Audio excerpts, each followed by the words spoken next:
I want to make a follow-up video for my last one about Windows 10, specifically hacking Windows 10 users that don't update.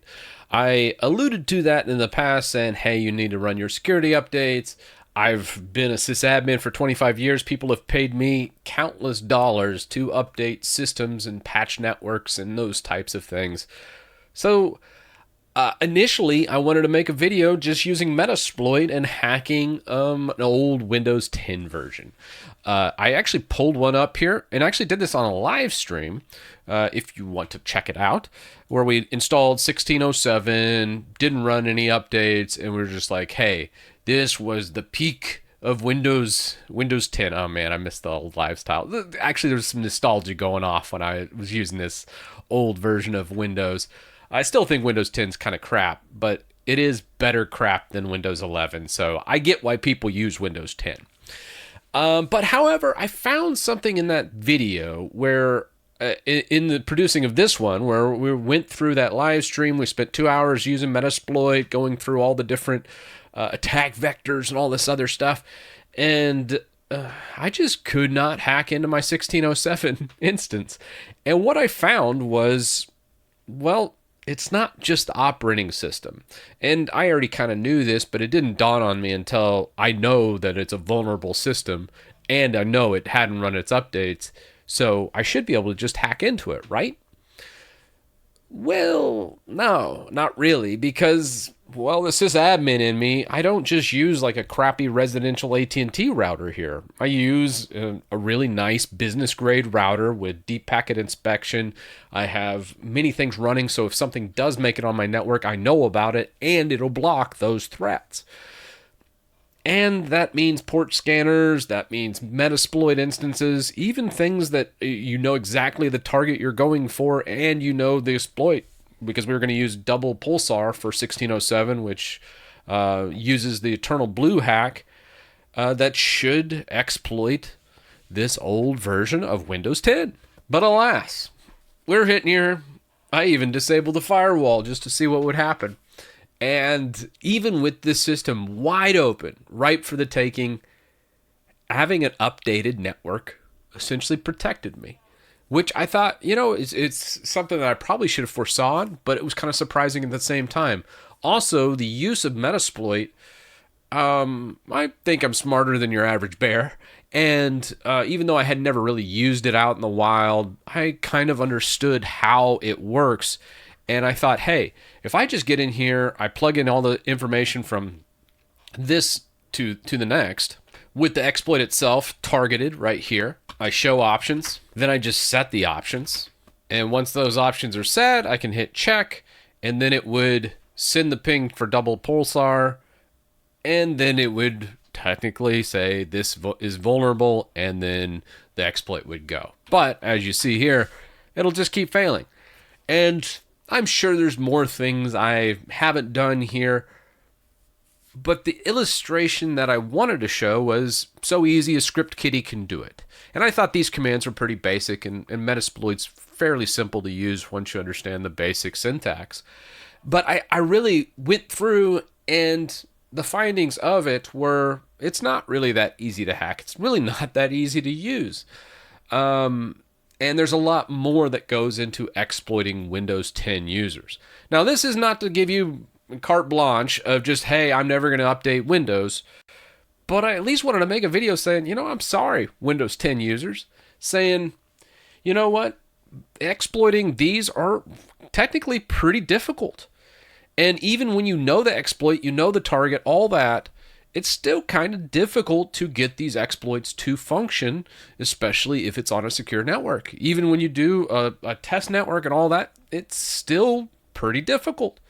Not impossible. Obviously, you could use these commands, and once you understand the local and target systems, you could definitely get this exploit to go on 1607, or even an earlier version like 1500, which nobody's really running that older version Windows 10, or at least they shouldn't. At least update to probably 1703 and later.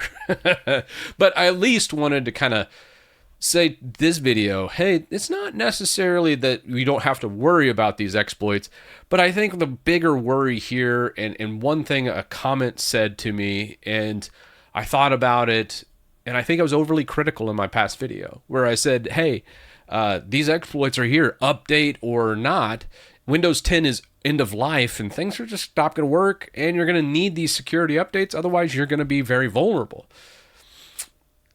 I'm not going to say that's wrong, but what I will say is it's not as vulnerable as I thought. And I just want to let you know, yeah, staying on Windows 10 is fine. I would still run security updates. I would still do those things, but don't worry about it as much as I did. I don't want you to panic.